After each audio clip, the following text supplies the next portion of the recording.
Холодный ветер осеннего вечера обдувал улицы города, принося с собой запах дождя и воспоминания о теплых летних днях. Вика, девочка с длинными светлыми волосами и яркими глазами, шла рядом с отцом Анатолием, высокопоставленным полицейским, который обычно был серьезен и сдержан. Он всегда сосредоточен на службе и редко позволял себе отвлекаться от работы. Но в этот вечер его дочь решила воспользоваться моментом, чтобы провести время в парке, когда не было дел. Неожиданно Вика остановилась, заметив что-то на обочине. На грязной мостовой дрожал тонкий щенок с испуганными глазами и грязной шерстью. Он жалобно скулил, как будто зовя на помощь. И даже в неприветливую погоду его мягкий взгляд вызывал в Вике нежность. «Папа, посмотри!» — воскликнула она, указывая на малыша. «Давай возьмем его домой, ему так холодно». Анатолий, привыкший испытывать только строгие и серьезные эмоции, колебался. Он поднял взгляд и увидел в щенке что-то знакомое, что напоминало ему о его прошлом. О потерянной собаке, Герде, которая исчезла во время операции. Этот щенок напоминал ему о горечи и утрате, о том, что он не смог спасти. В его голове раздались рассуждения о том, как сложно взять на себя ответственность за еще одну жизнь в условиях своих неопределенных эмоций. «Вика, мы не можем взять его. У нас нет времени на домашних животных», произнес он, стараясь скрыть волнение. Но понимал, что у него больше нет доводов оставаться равнодушным. Тем не менее, что-то внутри Анатолия начало бурлить. Прошло много лет с тех пор, как он пережил утрату, но память о Герде никогда не покидала его. Он провел несколько минут в мрачных раздумьях, вспоминая, как она энергично заставляла его смеяться, как однажды спасла ему жизнь, а теперь осталась лишь в воспоминаниях. Что, если этот щенок действительно потомок Герды? Это же невозможно, думал он, теребя заметно поношенный край своего пальто.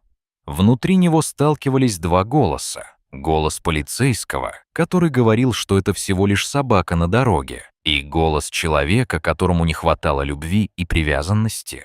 Внезапно осознав, что у него больше нет сил сопротивляться, он решился. «Ладно, Вика, возьмем его». Вика буквально прыгнула от радости и больше не могла сдерживать смех, обнимая Анатолия с обеих сторон. Этот момент стал для них обоих началом чего-то нового, общей истории, которая могла изменить их судьбы. Когда они вернулись домой, щенок, которого Вика с энтузиазмом назвала Каем, стал настоящим членом семьи. Вика обожала его, уделяя внимание каждой мелочи, от корма до игрушек. Анатолий, хоть и старался не показывать это, наблюдал за этим с настороженностью. Кай не только выглядел как Герда, но и вел себя странно, словно знал, что внутри Анатолия происходило что-то большее, чем просто принятие нового друга. Кай часто прислушивался к звукам, рычал на даже мимоходящих прохожих, проявляя настороженность, которая казалась странной для щенка. С течением времени Анатолий не мог избавиться от мыслей о прошлом. Он стал подозревать, что Кай может быть частью той истории, которую он пытался забыть. Каждый вечер он выходил на улицу, осматривая заброшенные места, где когда-то работал с Гердой. Эти места хранили памятные воспоминания, которые душили его как лиана, охватывающая старый ствол дерева. Каждый раз, когда он наткнулся на свежие следы, сердце его колотилось быстрее. Страх и тревога охватили его, и он понимал, что это не просто случайность. Он уверился, что не может оставаться безучастным. Однажды вечером, когда они гуляли по парку, Кай повел себя странно. Вика беззаботно играла с ним, а Анатолий задумался о своих переживаниях, когда внезапно перед ними возникли два мужчины в капюшонах. Странные фигуры шли к ним. И в этот момент Анатолий почувствовал, как внутри него зашевелились старые травмы. Обстановка накалялась, и он не мог позволить себе сидеть сложа руки. Он знал, что им нужно выжить в этой ситуации. Но как? Кай, ставший поразительно смелым, зарычал на незнакомцев, и это был не просто обычный лай щенка. Он проявлял настоящую преданность, готовую защищать Вику. И эта преданность глубоко ранила Анатолия, заставив вспомнить его профессиональный долг. «Уйдите!» — крикнула Вика, и ее голос отразился в умах двух мужчин с капюшонами, но они не собирались уклоняться. И в этот момент Анатолий, предвосхитив их действия, позвонил в диспетчерскую.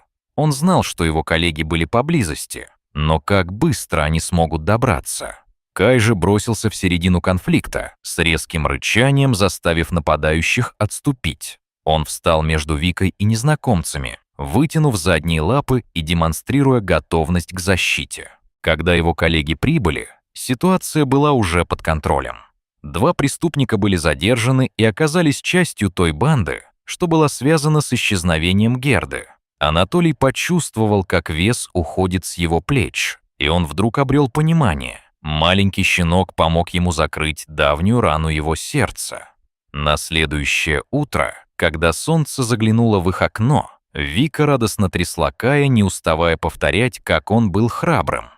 «Он настоящий герой, папа! Ты видел, как он защитил меня?» С восторгом в голосе произнесла она. Ее радость была настолько заразительной, что даже Анатолий почувствовал прилив счастья. Анатолий, глядя на их счастье, осознал, что удача, возможно, вернулась в его жизнь. Он понял, что Кай стал чем-то большим, чем просто щенком. Он стал символом надежды и надежной связью с тем прошлым, которое он так долго пытался забыть. И теперь он осознавал, что их связь была глубже, чем могло показаться. Кай был не только защитником, который помог сохранить семью, но и связующим звеном между прошлым и настоящим, между утратой и надеждой. Этот щенок справился с задачей, которую Анатолий думал, что никогда не сможет решить. Когда Вика снова попросила оставить Кая навсегда, Анатолий почувствовал, как его сердце растаяло. Он представлял, как будет сидеть с ними, семьей, смеясь и наслаждаясь каждым моментом. «Да, он останется», — произнес он, находя слова, полные эмоций. Не задумываясь, он уже понял, что это решение не принесет ему никаких сожалений. С этого момента их дом наполнился светом. Каждое утро начиналось с смеха Вики и игривого лая Кая. Анатолий чувствовал, как его душа исцеляется, и, возможно, в этом была сила прошлого, которая привела их всех вместе. Вечерами семья соблазнялась к совместным прогулкам и занятиям. Кай стал их компаньоном, всегда желая быть в центре внимания. Каждый день приносил новые приключения, исследования близлежащих парковых с участием Кая, пикники и даже походы, в которых щенок проявлял свои охотничьи навыки. Анатолий заметил, как зрачки Вики расширился, когда она обнимала Кая и играла с ним, становясь в делах его лучшим другом. Как-то раз, когда они собирались на пикник, Вика с выпученными глазами спросила: «Папа, а можем ли мы пригласить еще кого-то?»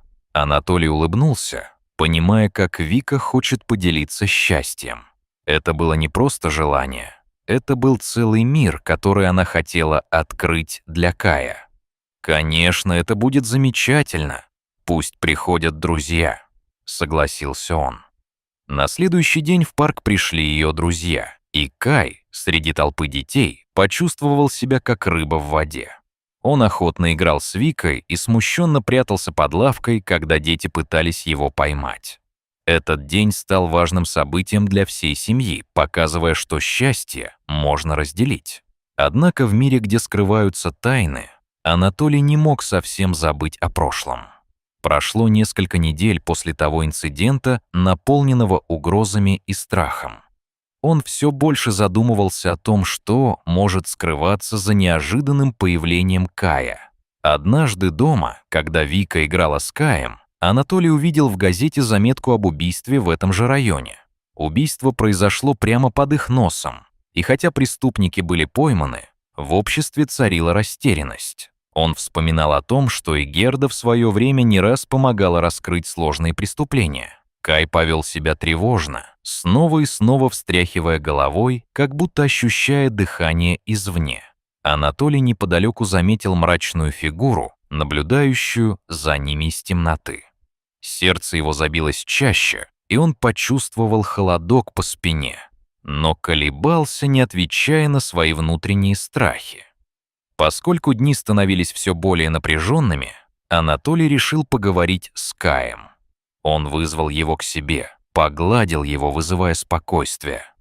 «Кай, я знаю, ты чувствуешь опасность так же, как и я, но ты должен быть рядом с нами», — шептал он, пытаясь найти успокоение в своих словах. В ту ночь, когда они легли спать, Анатолий не смог уснуть. Он видел тени, последовавшие за ними, и слышал шорохи, которые не покидали его даже в самых глубоких снах. Говоря себе о том, что все их трудности позади, он не мог просто оставить это без внимания. Что-то подсказывало ему, что, возможно, они снова окажутся на грани опасности. На следующий день Анатолий решил взять Кая с собой на работу. Он знал, что это будет сложный день, но чувствовал, что щенок сможет почувствовать, когда работа по ошибке окажется слишком сложной. С каждым днем Кай становился не только членом семьи, но и символом восстановления. Вместе с ним в их жизни появилась новая глава, полная приключений и надежд. Каждое успешное утро начиналось с их смеха, и каждый вечер напоминал о духе дома. Анатолий больше не был только полицейским. Он стал отцом и другом. С каждой новой задачей и уроком, который давал им Кай, он осознавал, что семейное счастье может исцелять, а иногда даже раскрывать секреты, которые мы неосознанно прячем глубоко в сердце.